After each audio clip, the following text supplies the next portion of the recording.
अस्सलाम वालेकुम बिस्मिल्लाहिर्रहमानिर्रहीम। शुरू करते हैं अल्लाह के नाम से जो बहुत बड़ा मेहरबान निहायत रहम करने वाला है। आज वाला जो व्लॉगिंग में ये वाक़या स्टोरी है कि एक बीवी जिसका खामन जज है और वो अपनी सास के साथ अच्छा बर्ताव नहीं करती। वो जब भी आता अपनी बीवी बच्चों को समझाता लेकिन वो नहीं समझते। काफ़ी कुछ, एक बेटा था और एक बेटी थी, काफ़ी कुछ समझाने की कोशिश की लेकिन वो इस बात को एग्री नहीं होते थे, मानते ही नहीं थे। उसकी मामा कहती थी मुझे ओल्ड होम में छोड़ो। ओल्ड उसके साथ किसी की बात, घर में किसी की उससे कोई बात करने को राज़ी ही नहीं था। और बाद में देखो उसकी नौबत कहाँ तक पहुँच गई, तलाक तक नौबत पहुँच गई। इसका वाक़या भी आपको सुनाते हैं। तलाक का कागज़ और रोंगटे खड़े, तलाक का कागज़ रोंगटे खड़ देने वाला सच्चा वाक़या। सच्चा वाक़या, कल रात एक ऐसा वाक़या हुआ जिसने ज़िंदगी के कई पहलुओं को छू लिया। करीब शाम के 7 बजे हुए, मोबाइल की घंटनी बजी और फ़ोन उठाया तो इधर से रोने की आवाज़। मैंने चुप करवाया और पूछा कि भाभी जान आखिरकार क्या हुआ। इधर से आवाज़ आई, आप कहाँ हैं और कितनी देर में आ सकते हैं। मैंने कहा आप परेशानी तो बताएं। भाभी साहब ने कहा आप माँ जी किधर है, आखिर आखिर हुआ क्या है। लेकिन इधर से सिर्फ एक ही रट रट के फ़ौरन आ जाओ, एक ही रट लगाई हुई है कि फ़ौरन आ जाओ। मैंने इसे मुतमईन करते हुए कहा कि 1 घंटे लगेगा पहुंचने में। जैसे ही तेज़ घबराहट में पहुंचा, देखा भाई साहब जो हमारे जज दोस्त हैं, भाई साहब जो हमारे जज दोस्त हैं सामने बैठे हुए हैं। उसने अपने दोस्त को फ़ोन, जज दोस्त हैं जो सामने बैठे हुए हैं। भाई भाई भाभी जी रोना चीखना कर रही है। 12 साल का बेटा भी परेशान है और 9 साल की बेटी भी कुछ नहीं पा रही। मैंने भाई साहब से पूछा कि आखिरकार बात क्या है, हमें बात तो बताएं। भाई साहब ने कुछ जवाब नहीं दे रहे थे। फिर भाभी जी ने कहा ये देखें तलाक का कागज़ कोर्ट से तैयार करा कर ले हैं जो मुझे तलाक देना चाहते हैं।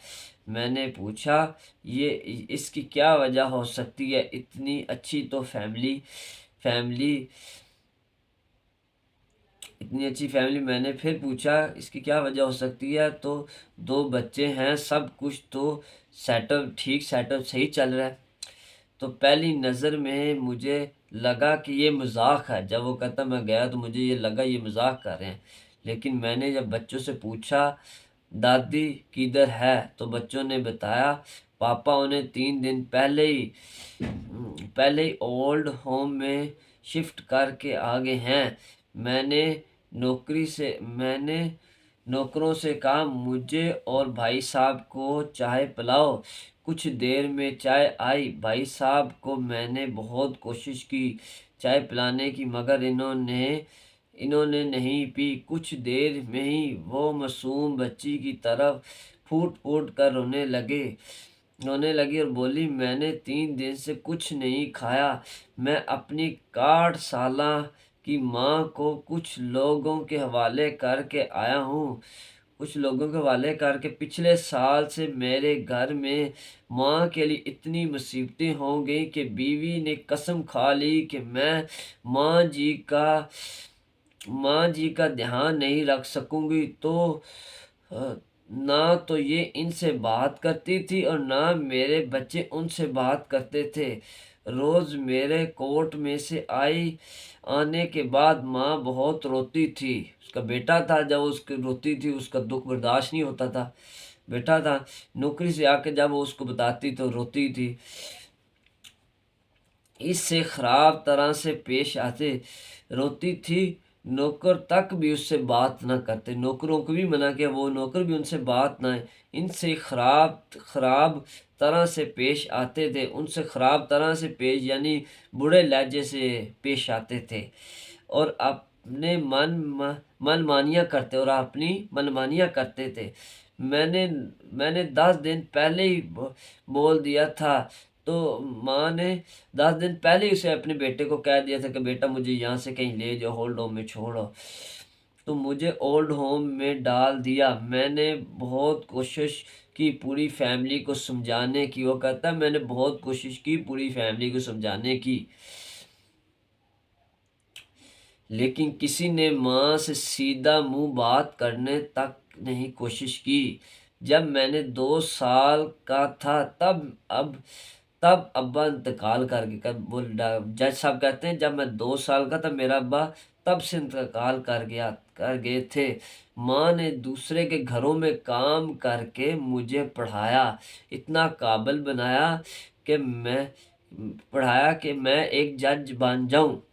लोग बताते हैं कि माँ दूसरों के घर काम करती थी, वक़्त कभी कभी भी मुझे अकेला नहीं छोड़ती, कभी भी माँ उसको अकेला नहीं छोड़ती थी। और इसकी माँ जो आज ओल्ड होम में पड़ी है, जो जज है, और आज उसकी माँ ओल्ड होम में पड़ी है। मैं छोड़ आया हूँ। मैं अपनी माँ को एक एक दुख को याद करके तड़प रहा हूँ। मैं माँ का एक एक दुख याद करके तड़प रहा हूँ, जो कि उन्होंने सिर्फ मेरे लिए उठाए थे। मुझे आज पैसे भी लिए थे, और मुझे आज भी याद है कि जब मैट्रिक के इम्तिहान देने वाले थे, माँ मेरे साथ रात रात भर बैठी रहती थी। जब वो मैट्रिक की तैयारी करता था, पढ़ता रहता था, माँ भी उसकी सारी सारी रात उसके पास बैठी रहती थी। एक बार जब मैं स्कूल से घर आया तो माँ को बहुत ज़बरदस्त बुखार में मुब्तला पाया। पूरा जिस्म गर्म तब मैंने पूरा जिस्म गर्म और तब रहे था। मैंने माँ से कहा तुझे इतना तेज बुखार है? तब माँ हंसते हुए बोली अभी खाना बना कर आई हूँ, इसलिए गर्म है, इसलिए मेरा जिस्म गर्म है। लोगों से खदार मांग कर मुझे यूनिवर्सिटियों से LLB तक पढ़ाया। मुझे ट्यूशन तक नहीं पढ़ाने देती थी। मुझे भी इतना मसरूफ नहीं रहने देती भी, अपने घर ट्यूशनों बच्चों को पढ़ाने नहीं देती भी, तुम अपनी पढ़ाई पे तवज्जो दो, पढ़ाने देती, कहीं मेरा वक़्त बर्बाद ना हो जाए। और ज़्यादा से ज़ोर ज़ोर से रोने लगी।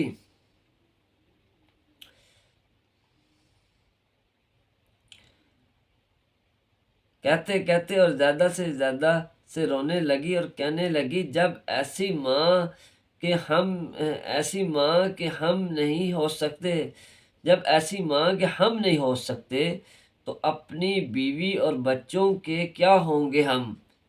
जब हम माँ के नहीं हो सकते तो हम अपनी बीवी बच्चों के क्या होंगे। हम जिन जिस्म के टुकड़े हैं, आज हम उनके ऐसे लोगों के हवाले करके आए हैं जो इनकी आदत, उनकी बीमारी और उनके बारे में कुछ भी नहीं जानते। जब मेरी ऐसी माँ के लिए कुछ भी नहीं कर सकते तो मैं किस और के लिए भला क्या कर सकूं। आज़ाद कर दिया। आज़ाद अगर इतनी प्यारे हो तो मेरी माँ इतनी बोझ है। आप आज़ाद हो तो इतने प्यारे हो और माँ मेरी आप पर बोझ है, तो मैं आपको पूरी आज़ादी दे देता हूँ। जज कहता है मैं आपको अपनी बीवी बच्चों को कहता है पूरी आज़ादी दे देता हूँ। जब मैं बगैर बाप के पल गया हूँ तो ये बच्चे भी पल ही जाएंगे, इसलिए मैं तलाक देना चाहता हूँ। सारी प्रॉपर्टी मैं इन लोगों के हवाले करके इनको मैं अपने आप को ओल्ड होम में रहूं, मैं माँ के साथ रहूँगा, वहाँ ही कम से कम माँ के साथ तो रह सकता हूँ। अगर इतना सब कुछ करने के बावजूद माँ ओल्ड होम में रहने के लिए मजबूर है तो एक दिन में मुझे भी आखिर जाना ही पड़ेगा ना। माँ के साथ रहते रहते आदत भी हो गई है। माँ की तरफ तकलीफ नहीं देखी, माँ की तकलीफ अब मैं नहीं देख सकता। जितने बोलते हो जितना बोलते इससे भी ज्यादा रोते हूँ। इस दरमियान रात के 12:30 हो गए थे। मैंने भाभी जी और बच्चों के चेहरे को देखा। इनके चेहरे पर के जज्बात से भरे हुए थे और मैंने ड्राइवर से कहा अभी हम लोग ओल्ड होम में जाएंगे। भाभी जी, बच्चे और सारे लोग ओल्ड होम पहुंचे। बहुत से ज़्यादा दरखास्त करने पर गेट खुलवाया। बड़ी मिन्नतों तरलों से दरखास्त करते उन्होंने ओल्ड होम का गेट खुलवाया और भाभी साहब गेट खोलते ही उसकी माँ के पैर पकड़ ली और बोली मेरी माँ मुझे माफ़ कर दे। चौकीदार से पूछा और उन्होंने माफ़िया मांगी और चौकीदार से रिक्वेस्ट किया कि ये हमारी माँ, हम इनको साथ लेके जाना चाहते हैं। ये थी जी स्टोरी और इंशाल्लाह इसका नेक्स्ट पार्ट भी आएगा और दुआ में याद रखें, नेक्स्ट पार्ट भी जल्दी अपलोड कर देंगे। उससे पहले मेरे चैनल को सब्सक्राइब करें, लाइक करें और अस्सलाम वालेकुम, अल्लाह हाफ़िज़।